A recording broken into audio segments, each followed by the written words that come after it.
चलिए दोस्तों, स्टार्ट करते हैं एक नया वीडियो के साथ, जो कि है आज हम आप लोगों को बताने जा रहा हूँ best ink for any printer. Epson हो, एचपी हो, कैनन हो, ब्रदर हो, कोई भी प्रिंटर के लिए बेस्ट इंक कौन सा है।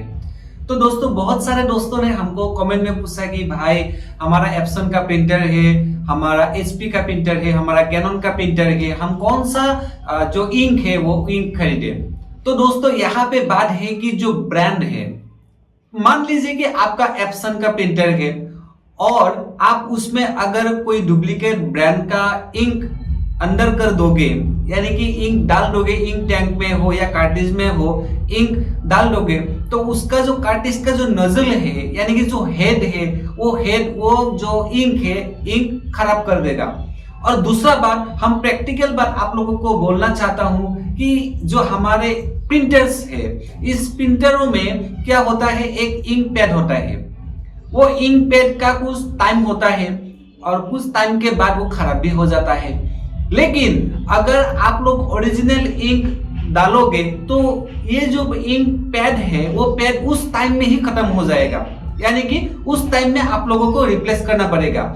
मान लीजिए कि आपने एक एप्सन का प्रिंटर खरीदा और उसमें इंक पैड है, और उस इंक पैड को आप लोग सिर्फ 2 साल के लिए यूज कर सकते हो। आप तो प्रिंटिंग हमेशा कर रहे हो, लेकिन आपका जो प्रिंटर है वो इंक पैड को भी इंक कुछ एब्जॉर्ब करने दे रहा है। यहाँ पे आप लोग एक बात समझ लीजिए कि जो आपका जो इंक पैड है, वो इंक पैड 2 साल के लिए है, यानी कि उसका जो एक्सपायरी डेट है वो 2 साल में वो उसको आप लोगों को रिप्लेस करना पड़ेगा। यहाँ पे आप लोग हमेशा प्रिंट आउट करते रहते हो और इंक पैड भी एब्जॉर्ब हो रहा है। इंक जो है वो इंक आप लोगों का 2 महीने में खत्म हो गया। यहाँ पे आप लोगों को चाहिए इंक, तो आपने बाजार से कोई भी डुप्लीकेट जो नॉन ब्रांडेड इंक है वो इंक बोतल खरीद लिया और आपने जो एप्सन का प्रिंटर है वो प्रिंटर में डाल लिया। तो यहाँ पे देख लीजिए, आप लोगों का जो इंक पैड 2 साल में खत्म होने वाले हैं वो 8 महीने में खत्म हो जाएगा दोस्तों, क्योंकि क्वालिटीज का डिफरेंस है। एप्सन ब्रांडेड प्रिंटर का जो आपका इंक बोतल रहे, हम एप्सन का बात बोल रहे हैं, एचपी का भी हो, कैनन का भी हो, सेम कंडीशन है दोस्तों। आप लोग एप्सन का ही डालो या एचपी का ही डालो, कैनन का ही डालो, अगर ओरिजिनल इंक आप लोग अपने प्रिंटर में नहीं डालोगे तो पहला बात है, आप लोगों का जो हेड है वो हेड खराब कर देगा। आप लोगों का जो प्रिंटिंग आएगा ना, वो प्रिंटिंग में लाइंस आ जाएगा। और दूसरी बात, अगर आप लोगों को पावर क्लीनिंग करना हो, तब आपका जो इंक पैड है, वो इंक पैड आप लोगों का जो डुप्लीकेट इंक है वो ज्यादा एब्जॉर्ब कर लेगा, और उससे आप लोगों का जो इंक पैड है, वो इंक पैड जो 2 साल में खत्म होने वाला था वो 8 महीने में खत्म हो जाएगा दोस्तों।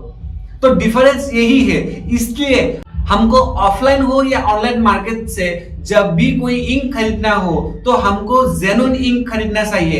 एप्सन का हो, एचपी का हो, कैनन का हो, कोई भी प्रिंटर्स का हो, जेन्युइन इंक जो है वो इंक आपका जो प्रिंटर्स है वो प्रिंटर्स को लॉन्ग लाइफ लास्टिंग करने लगेगा, यानी कि लॉन्ग लाइफ देगा, उसको जल्दी खत्म होने नहीं देगा। इसलिए जो और एक बात है दोस्तों, उसको भी हम आप लोगों को बोल देते हैं, जो डुप्लीकेट इंक का जो प्रिंटिंग क्वालिटी है वो ओरिजिनल इंक का जो क्वालिटी है उससे नहीं मिलता है। ओरिजिनल इंक का जो प्रिंटिंग है, प्रिंट आउट है, जो क्वालिटी है, वो क्वालिटी सबसे बेस्ट है दोस्तों। अगर आप लोग कोई डुप्लीकेट मार्केट से खरीद लाओगे कोई भी इंक, तो आपका जो पहले 2-3 जो प्रिंटर है वो प्रिंटर अच्छा हो जाएगा, क्योंकि जो पहले से हमारे जो कार्ट्रिज है वो कार्ट्रिज में इंक रहता ही है, ओरिजिनल इंक। डुप्लीकेट इंक जब हम डालेंगे ना, वो उससे जो पाइप है ना, वो पाइप से जाने में कुछ टाइम लगता है। तो यहाँ पे आप लोग मान लीजिए कि आपका जो 2-3 प्रिंट आउट है वो प्रिंट आउट अच्छा रहेगा, लेकिन बाद में जब धीरे धीरे टाइम बढ़ता जाएगा, आपका जो प्रिंट आउट है वो प्रिंट आउट आपका क्या होगा, क्वालिटी में फर्क आ जाएगा, लाइन आने लगेगी, हेड खराब हो जाएगा, और जो इंक पैड है वो इंक पैड का जो टाइम था, एक्सपायरी डेट था, वो डेट से पहले खत्म हो जाएगा, यानी कि आपको फिर से ज्यादा कॉस्ट भर के आपका जो प्रिंटर है वो प्रिंटर को रिपेयर करना पड़ेगा। तो इसलिए दोस्तों, जब भी आप लोग इंक यूज करते हैं तब ओरिजिनल इंक, जेन्युइन इंक ही यूज करें। आज के लिए बस इतना ही, फिर मिलते हैं एक नया वीडियो के साथ। तब तक के लिए जय हिंद, जय भारत।